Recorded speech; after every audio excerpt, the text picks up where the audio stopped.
पशुपति व्रत।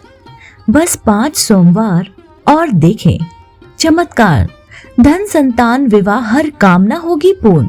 पशुपति व्रत कथा प्रस्तुत करता आध्यात्मिक कहानियां। भगवान शिव के प्रिय व्रतों में से एक है पशुपति व्रत। भगवान शंकर तीनों लोगों के स्वामी हैं। देवों के देव महादेव को प्रसन्न करना बहुत ही आसान है। कहते हैं भोलेनाथ बड़े ही भोले हैं। वे आसानी से अपने भक्तों के कष्ट दूर कर देते हैं और उनकी हर मनोकामना पूरी करते हैं। पशुपति व्रत भगवान को बहुत प्रिय है। इस व्रत के बारे में बहुत कम लोग जानते हैं, लेकिन इस व्रत की महिमा बहुत है। शास्त्रों के अनुसार पशुपति व्रत रखने से व्यक्ति की हर इच्छा पूरी होती है। जीवन की बड़ी से बड़ी परेशानी इस आसान व्रत को रखने से दूर हो जाती है। 5 सोमवार के इस व्रत को रखने वाले भक्तों का छठा सोमवार आने से पहले ही समस्या का समाधान हो जाता है। भक्तों, आज हम आपको बताएंगे पशुपति व्रत रखने के नियम क्या क्या हैं। पशुपति व्रत को रखना बहुत ही आसान है।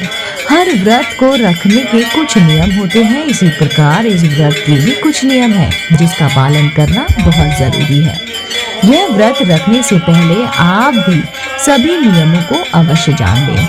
नियमों के अनुसार व्रत रखने से भगवान शिव अपने भक्तों की हर मनोकामनाओं को पूर्ण करते हैं। इस व्रत को रखने के लिए कोई शुभ मुहूर्त या फिर कोई खास दिन की जरूरत नहीं पड़ती। इस व्रत को आप किसी भी महीने के कृष्ण पक्ष या फिर शुक्ल पक्ष में कर सकते हैं। बस ध्यान रखें कि इस व्रत को आप सोमवार को रख सकते हैं। पशुपति व्रत 5 सोमवार तक रखा जाने वाला व्रत है, जिसका उद्यापन करना भी जरूरी होता है। इस व्रत को रखने वाले भक्तों को सोमवार सुबह स्नान कर स्वच्छ वस्त्र पहनकर भगवान शिव के मंदिर जाना है और उनका जलाभिषेक करना है।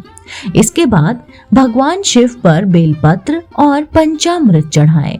भोलेनाथ को अर्पित करने के लिए आप थाली में रोली, चावल, फूल, फल, प्रसाद रख के ले जा सकते हैं। भगवान शिव की पूजा करने के बाद सुबह के समय आप फलाहार करें।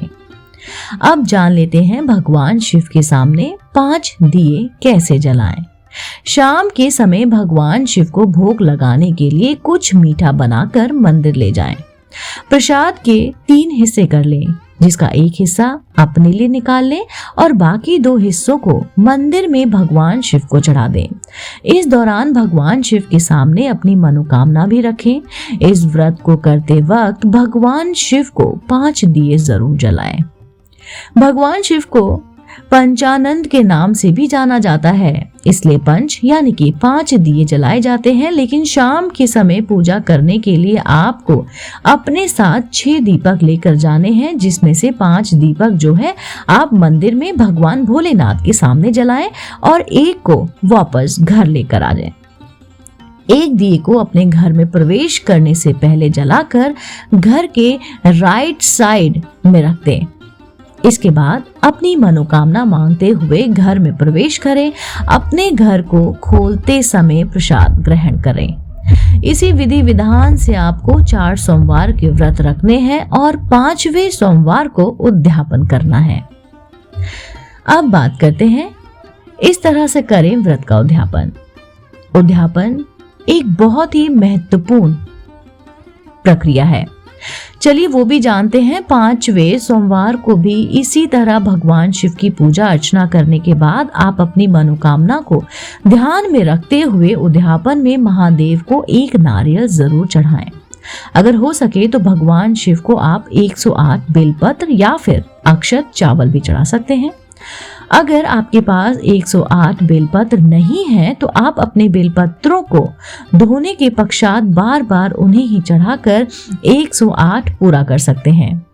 कहा जाता है कि एक बेलपत्र को भी धोकर 108 बार चढ़ाया जा सकता है। इस तरह भगवान शिव की पूजा करने से 6 सोमवार तक आपकी हर एक इच्छा पूरी हो जाएगी।